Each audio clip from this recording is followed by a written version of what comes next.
Episode 15, The Chase.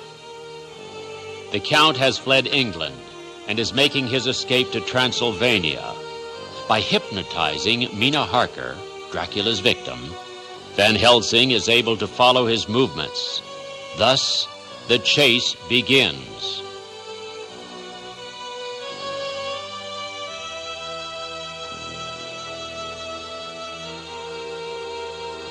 Mina Harker's Journal, 5 October, 5 p.m.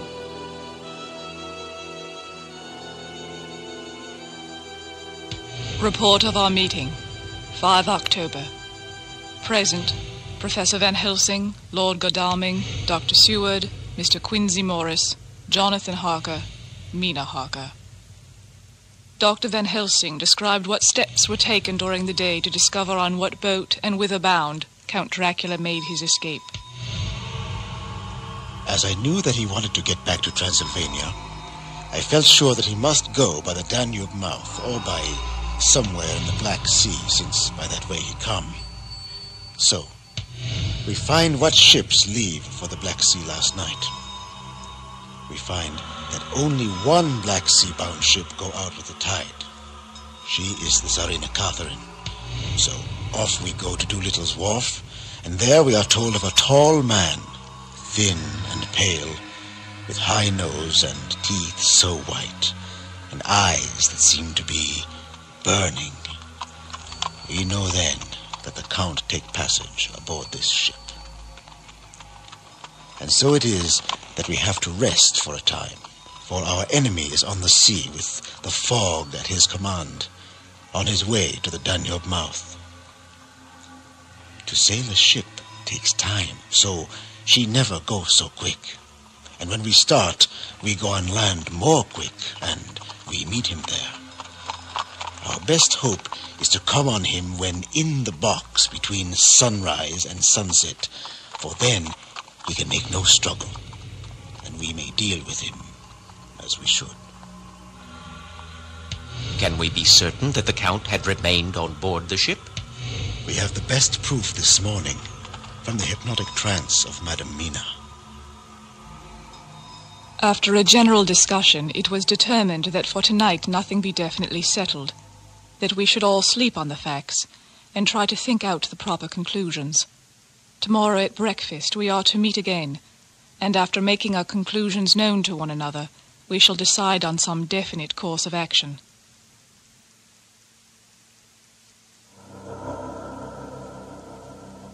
I feel a wonderful peace and rest tonight. It is as if some haunting presence were removed from me.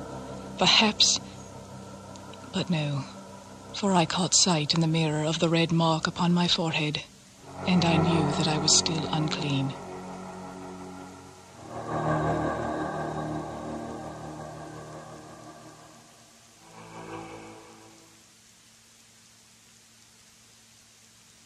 Helsing came to my study alone.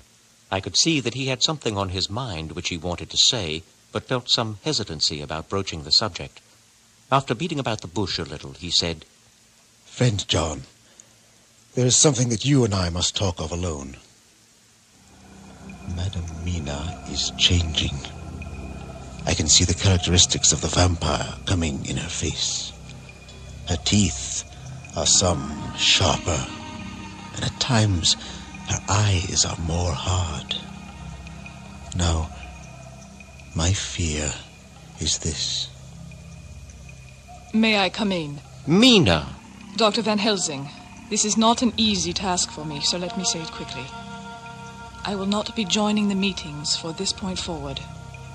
I feel it better that you should be free to discuss our plan without my knowing. I suspect your reasoning is correct. What on earth are you two talking about? Perhaps you will explain, my dear. It is simple, really. If by hypnosis I can read the Count's mind, he can, I am sure, read mine. I have, in fact, felt his presence. It is as I suspected. Very well. John, we must go. It is time for our gathering.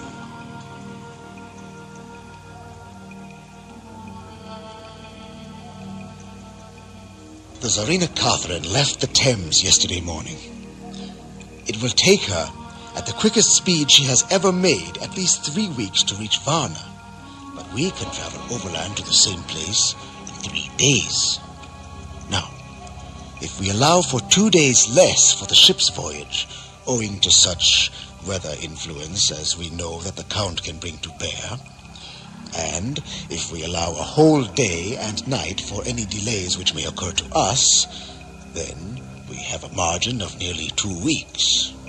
Thus, in order to be quite safe, we must leave here on 17th at latest.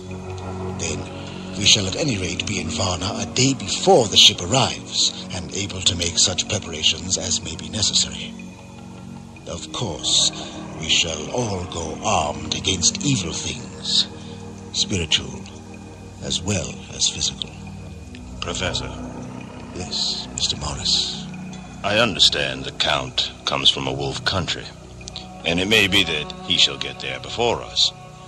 I propose we add Winchesters to our weaponry. In fact, why don't you take care of the spiritual end and let Arthur and I lay out the heavy armaments? Heavy armaments? I have a kind of a belief in a Winchester when there is any trouble around. Do you remember, Art, when we had that pack after us at Tobolsk? I should say so. Be prepared. I always say. Quite so. An ounce of prevention is worth a pound. Yes, all right. Very well, it is done. Winchesters it shall be. Quincy's head is level at all times, but most so when there is to hunt. Now, this day ends. In the morning, we shall begin our preparations.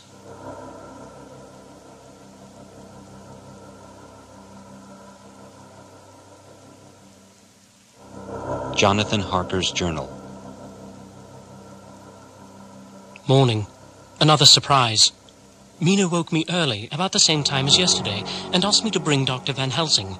He came at once. Yes, Madam Mina. I must go with you on your journey. But why? I am safer with you, and you shall be safer too. But why, Madam Mina? You know that your safety is our solemnest duty. We go into danger, to which you are the most vulnerable.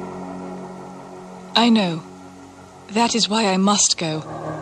I can tell you now, whilst the sun is coming up. I may not be able again. I know that when the Count wills me, I must go. I know that if he tells me to come in secret, I must come by wile, by any device to hoodwink any of you, even Jonathan. Madam Mina, you are as always most wise. You shall with us come, and together we shall do that which we go forth to achieve. When he had spoken, Mina's long spell of silence made me look at her. She had fallen back on her pillow asleep, and did not even wake when I had pulled up the blind and let in the sunlight which flooded the room. Van Helsing motioned to me to come with him quietly. We went to his room, and within a minute Lord Godalming, Dr. Seward, and Mr. Morris were with us also. He told them what Mina had said, and then went on. In the morning, we shall leave for Varna. We have now to deal with a new factor, Madam Mina. Oh, but her soul is true. It is to her an agony to tell us so much as she has done, but it is most right, and we are warned in time. There must be no chance lost, and in Varna we must be ready to act the instant when that ship arrives. What shall we do exactly? We shall at the first board that ship. Then, when we have identified the box, we shall place a branch of the wild rose on it. This we shall fasten, for when it is there, none can emerge, so at least says the superstition. Then, when we get the opportunity that we seek, when none are near to see, we shall open the box, and all will be made well. There was nothing further to be said, and we parted. I shall now settle up all my affairs of earth, and be ready for whatever may come. 15 October, Varna. We left Charing Cross on the morning of the 12th, got to Paris the same night, and took the places secured for us in the Orient Express. We travelled night and day, arriving here at about 5 o'clock. Lord Godalming went to the consulate to see if any telegram had arrived for him, whilst the rest of us came on to this hotel, the Odysseus. The journey may have had incidents. I was, however, too eager to get on to care for them. Until the Tsarina Catherine comes into port, there will be no interest for me in anything in the wide world. Thank God, Mina is well, and looks to be getting stronger. Her colour is coming back. She sleeps a great deal. Throughout the journey, she slept nearly all the time. Before sunrise and sunset, however, she is very wakeful and alert, and it has become a habit for Van Helsing to hypnotize her at such times. At first, some effort was needed, and he had to make many passes, but now she seems to yield at once, as if by habit, and scarcely any action is needed.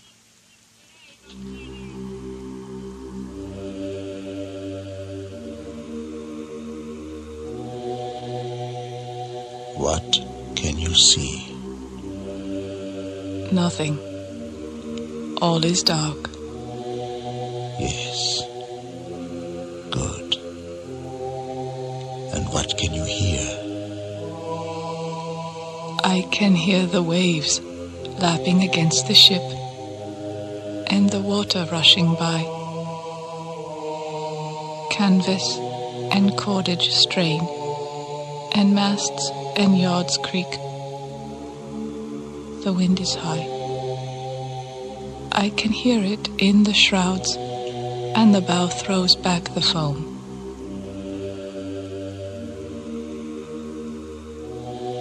It is evident that the Tsarina Catherine is still at sea, hastening on her way to Varna. Lord Godalming has just returned. He had 4 telegrams, one each day since we started, and all to the same effect, that the Tsarina Catherine had not been reported to Lloyd's from anywhere. He had arranged before leaving London that his agent should send him every day a telegram saying if the ship had been reported. He was to have a message even if she were not reported, so that he might be sure that there was a watch being kept at the other end of the wire. Mina's daily report still the same. Lapping waves and rushing water, darkness and favouring winds. We are evidently in good time, and when we hear of the Tsarina Catherine, we shall be ready. As she must pass the Dardanelles, we are sure to have some report.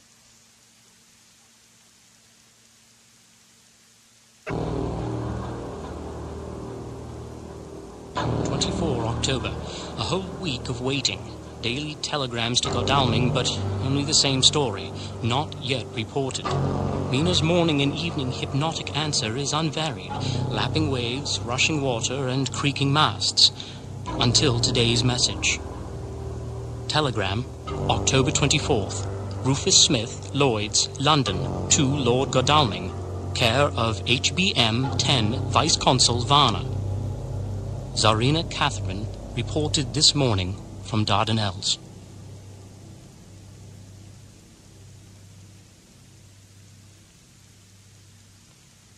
October. No news yet of the ship's arrival. Mrs. Harker's hypnotic report this morning was the same as usual, so it is possible that we may get news at any moment. 27 October, noon. Most strange. Almost 3 days and no news yet of the ship we wait for. The telegrams from London have been the same. No further report. Something is most wrong. I know it. This waiting is driving me mad.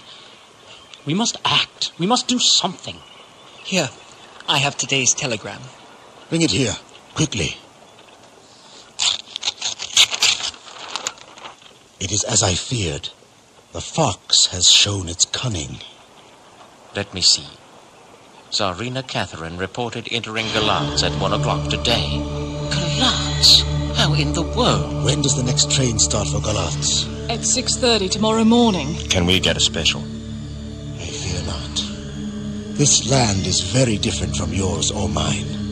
Even if we did have a special, it would probably not arrive as soon as our regular train. Moreover, we have something to prepare. We must think. Now, let us organize. You, friend Arthur, go to the train and get the tickets. and arrange that all be ready for us to go in the morning. Do you, friend Jonathan, go to the agent of the ship and get from him letters to the agent in Galatz with authority to make search the ship just as it was here. Quincy Morris, you see the vice consul and get his aid with this fellow in Galatz and all he can do to make our way smooth, so that no times be lost when over the Danube. John, you stay with Madam Mina and me, and we shall consult. For so if time be long, you may be delayed, and it will not matter when the sun set, since I am here with Madam to make the boat. And I shall try to be of use in all ways, and shall think and write for you as I used to do. Something is shifting from me in some strange way, and I feel freer than I have been of late. When Mina said this, Van Helsing and I turned to each other and met each other with a grave and troubled glance. Madam Mina, how do you mean free? Why, I can't say really. But now that I think of it, my mind feels clear, as if his presence were gone. Oh, if it be true, such a great blessing we receive. What do you mean? Madam Mina, in these past weeks, he has so often used your mind, and by it he has left us here in Varna, whilst the ship that carried him rushed through enveloping fog up to Galatz, where doubtless he had made preparation for escaping from us. But his child mind only saw so far, and it may be that, as ever in God's providence, the very thing that the evildoer most reckoned on for his selfish good turns out to be his chiefest harm. For now that he think he is free from every trace of us all, and that he has escaped us with so many hours to him, he think too that if he cut himself off from knowing your mind, there can be no knowledge of him to you, and to guard himself have even cut himself off from knowledge of our whereabouts. This is where he failed. That terrible baptism of blood which he give you makes you free to go to him in spirit, as you have as yet done in your times of freedom, when the sun rise and set. Then, as he is criminal, he is selfish. He's intent on being safe, careless of all. So his own selfishness frees my soul somewhat from the terrible power which he acquired over me on that dreadful night. I felt it. Oh, I felt it. Thank God for his great mercy. My soul is freer than it has been since that awful hour. And all that haunts me is a fear lest in some trance or dream he may have used my knowledge for his ends. In all, you are correct. We, however, are not selfish. We believe that God is with us through all this blackness and these many dark hours. We shall follow him, and we shall not flinch. And with God's blessing, we shall prevail.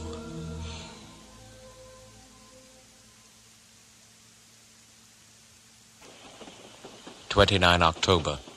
This is written in the train from Varna to Galatz. Last night we all assembled a little before the time of sunset. When the usual time came round, Mina Harker prepared herself for her hypnotic effort, and after a longer and more strenuous effort on the part of Van Helsing than has been necessary usually, she sank into a trance.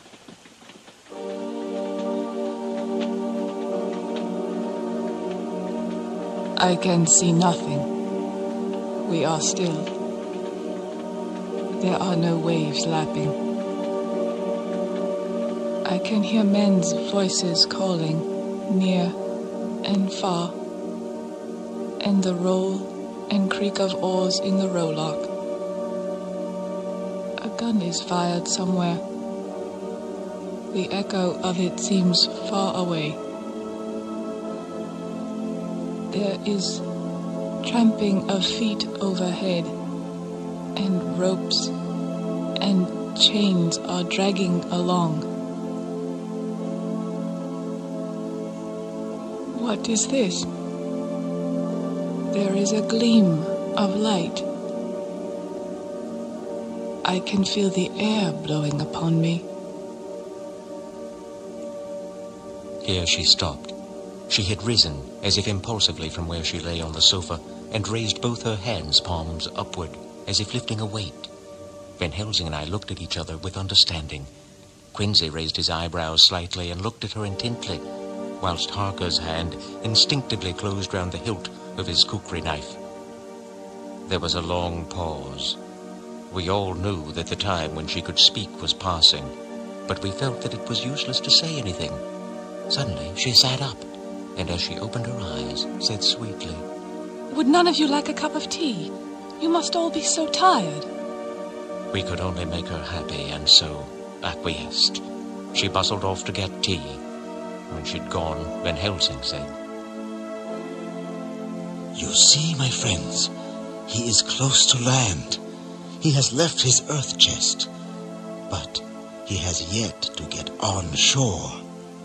In the night he may lie hidden somewhere, but if he be not carried on shore, or if the ship do not touch it, he cannot achieve the land. We may then arrive in time, for if he escape not at night, we shall come on him in daytime, boxed up and at our mercy. For he dare not be his true self, awake and visible, lest he be discovered."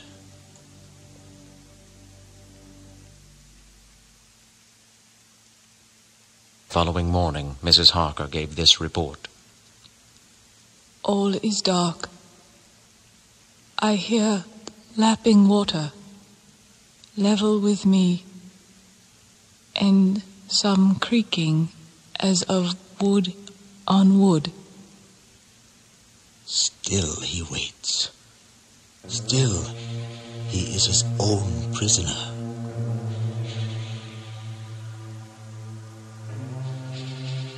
And so it is that we are traveling toward Galatz in an agony of expectation. We are due to arrive between 2 and 3 in the morning, but already at Bucharest we are 3 hours late, so we cannot possibly get in till well after sunset.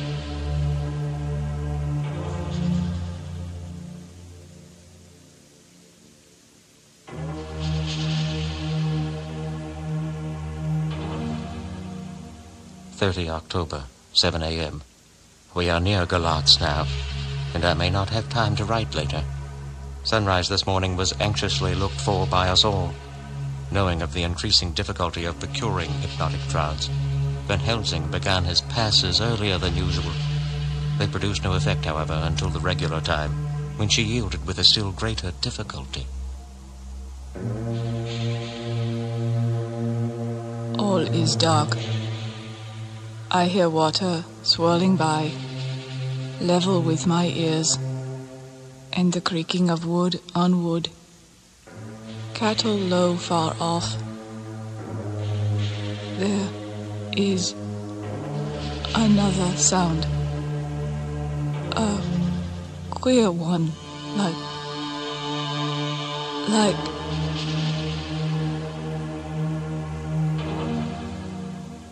Go on. Go on. Speak. I command you.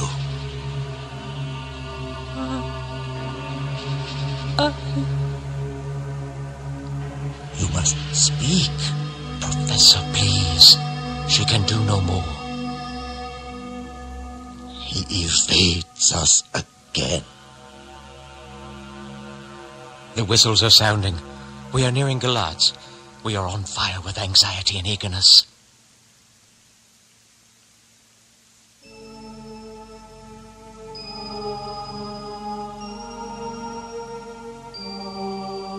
October, Galatz, evening. I have asked Dr. Van Helsing, and he's got me all the papers that I have not yet seen. I have gone over them all carefully, and I do believe that under God's providence I have made a discovery. My surmise is this. that in London the Count decided to get back to his castle by water as the most safe and secret way. I have examined the map and find that the river most suitable is either the Pruth or the Sereth. Now of these two, the Pruth is the most easily navigated, but the Sereth is at Fundu, joined by the Bistritza, which runs up around the Borgo Pass. The loop it makes is manifestly as close to Dracula's castle as can be got by water. This, then, is his route. I have found him. He is on the Sereth, headed for the Bistritza, and then on to the Borgo Pass.